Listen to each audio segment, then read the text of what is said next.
Hey everybody, how's it going? It is Dunbar Snackbar. It's time for some more MLB The Show 20 gameplay with Road to the Show with our starting pitcher, Roberto De La Rosa. Alright, so what I wanted to do for this video, and it really didn't turn out the way that I wanted it to, was I was hoping to get some of your guys' questions on, that you would want me to answer, but I really didn't get that many at all. So I actually scoured through a bunch of comments I've gotten over the last few days and wanted to kind of answer those. So big ups to everybody who has been commenting and things like that. It's really cool to see, especially the really supportive, like, hey, glad you're posting again, or I remember you from the days of 2K. Way to make me feel old. No, I'm just kidding. No, I do appreciate you guys commenting. That stuff really is great to see, and I always have liked getting a chance to interact with you guys, which is why these Q&A videos are always a pleasure for me to do. But I've got a few, so we're just going to go get right into it. So the first one comes from Owen Peterson, who asks, I'm just wondering, and have for a while, what is keeping you from doing live commentary while you play the game, adding commentary after you edit?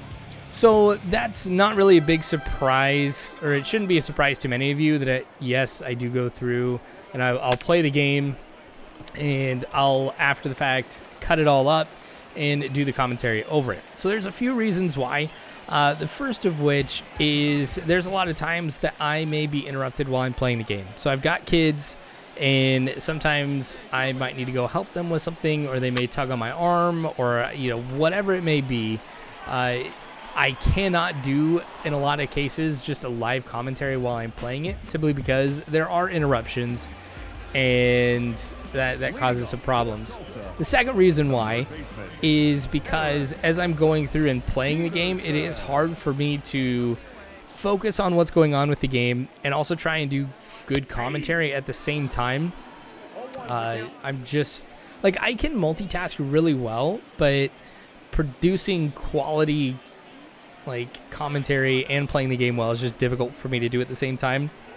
And that holds true with any game that I end up playing, whether it's like Arma or whatever it may be. That's one of the reasons why I've had a hard time streaming in the past, was just I will be so focused on the game that I may just not talk for a while, or I will ignore the people in the comment section, whatever it may be. But yeah, so it can be rough for me sometimes to do it.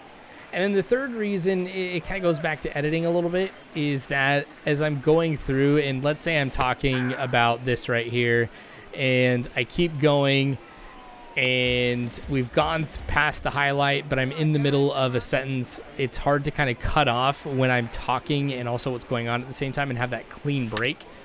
So hopefully that makes sense as to why I don't do live commentary that much while I'm playing this. But again, I have done it when I've streamed the games that I play and stuff like that. And again, I haven't streamed in a while. Maybe I should take a look at doing that.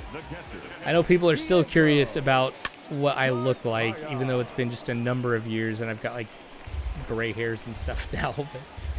But maybe I'll do that at some point. I actually have thought about, as I'm going through and doing these recordings, like just having the cam set up and just putting it in the corner so you guys can see at least what how I'm reacting to some of this as I'm going through and playing it and talking to you guys. But I don't know if you guys would really want it. Comment, tell me if you think something like that would be helpful. Maybe I'll do it for a video and get your guys' feedback on whether or not you like it. I'll just see how much extra work it is to do that. So anyway, hopefully that answers your question, Owen. I know I put it in the comments section, like replied to you, but hopefully that works out as well. So another question that's kind of related to how I make content or what decisions that I make. This one comes from Mark Leota.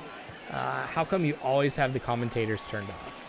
Okay, so it's kind of something similar to what I mentioned in the last question. Again, a couple reasons. So one, it is hard for me to listen to other people talking and then talk at the same time. So just for me, it's a lot easier to have that silence. But also from the standpoint of producing content that you guys end up watching, I feel like it's also different or difficult to listen to two people talking at the same time. So you could hear like Matt Vescursion or something like that talking, and then I'm talking too, and your brain might be trying to piece together who's saying what and stuff like that. So I just feel like to make it easier, we just turn off the commentary. And I've done that for basically every sports game I've ever played over the years on this channel.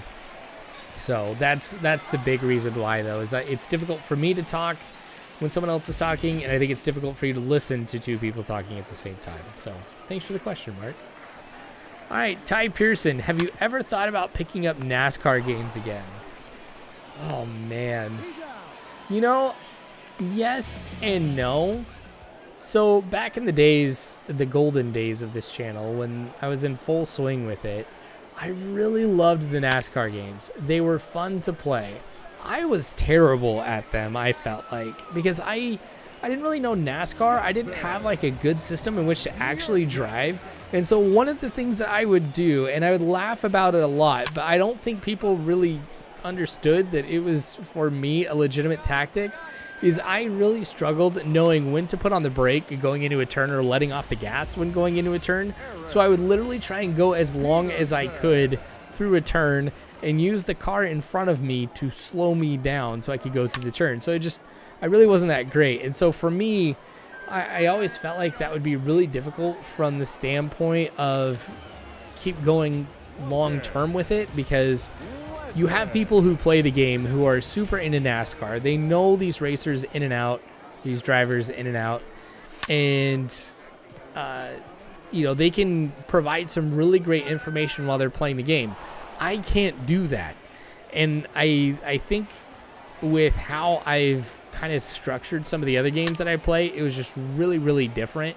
Like, it was definitely a lot more fun and laid back, which again I enjoyed, but I just didn't know how other people would like it. By the way, I skipped over this, but in the fourth inning is the first time I ever had a 3-pitch inning. So they swung and flied out on every first pitch. Just a fun little fact right there. But anyway, Ty, hopefully that kind of answers your question. I have thought about it, but I don't think that I will, simply because, one, I don't think it'll make great content for what people usually watch for NASCAR. But then also, one of the things that really made me stop posting on this channel, and this is kind of going away from your question, so I'm sorry, was I was doing way too much. I've said that just over the years. I was doing too many series over too many games and spending way too much time doing things like editing. I mean, that's why even when I started trying to pick it up a little bit ago, I was going through and playing Madden, but it would take me 2 hours to edit one game, and that's not what I wanted to do. Especially once MLB The Show came out. So I think just moving forward, I'm going to be 100% baseball. Just keep building that up. This was my bread and butter. This is the stuff I enjoyed and had the most success with. So as I'm producing more stuff for the channel again, it will probably be just baseball and baseball alone.